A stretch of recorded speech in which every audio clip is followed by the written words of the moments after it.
যখন আওয়ামী লীগকে নিষিদ্ধ করার একটা দাবি উঠেছে হাইকোর্টে, সে অফিস থেকে এটার প্রতিবাদ করা হয়েছে, এটার বিপক্ষে দাঁড়িয়েছে।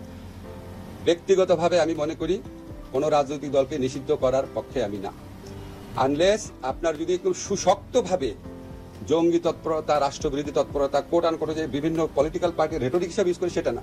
সত্যিকার অর্থে সেরকম থাকলে তাও প্রচন্ড সততার সাথে তদন্ত করে দেখে হয়তো এটা করা যেতে পারে। জেনারেল রুল হিসাবে আমাদের সংবিধানে সংগঠন করার স্বাধীনতা আছে। আওয়ামী লীগ বাংলাদেশের স্বাধীনতা সংগ্রামে নেতৃত্ব প্রদানকারী দল, বিভিন্ন গণতান্ত্রিক সংগ্রামে এই দলটার অবদান ছিল। গত 15 বছর তারা যা করেছে সেটা তাদের ঐতিহ্যের সাথে যায় না, সেটা মুক্তিযুদ্ধের চেতনার সাথে যায় না।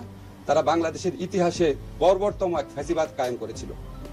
এই কর্মকাণ্ডের জন্য ব্যক্তিগত দায় থাকতে পারে, লিডারদের সামষ্টিক দায় থাকতে পারে, বা দল হিসাবে ব্যক্তিগতভাবে আমি বলছি, দল হিসাবে আওয়ামী লীগ মানে নিষিদ্ধ করা দল হিসাবে মনে হয় না সমীচীন হবে।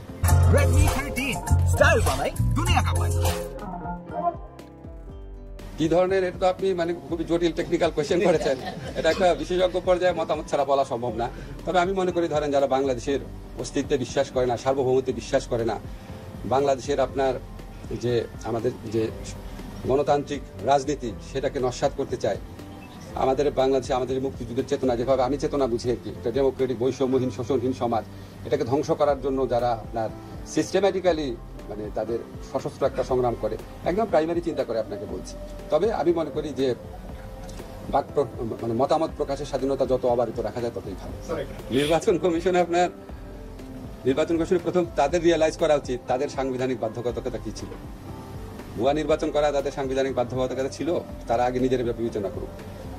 ওই যে নিজে আপনি আচরি ধর্ম আছে না, তারা প্রথম আত্মসমালোচনা করুক, তারপর দেখা যাবে। ওনার প্রধান নির্বাচন কমিশনার একটা লেখা দেখলাম, উনি এখন কি স্বৈরাচারী অগণতান্ত্রিক সরকার বলছেন, করেছেন না সমকালে বলেছেন না, উনি বলছেন যে ওনাদের ফাঁসির একটা ইয়ে হতে পারে যদি ওনারা না উনি আগের সরকারকে কি ঘোষণা করেছেন, স্বৈরাচার বলেছেন না। তাহলে উনি তো মানে উনার আগে আত্মসমালোচনা করা হচ্ছে। এই স্বৈরাচার সরকারটা আসছে কার অভিভাবকত্বে? উনার অভিভাবকত্বে।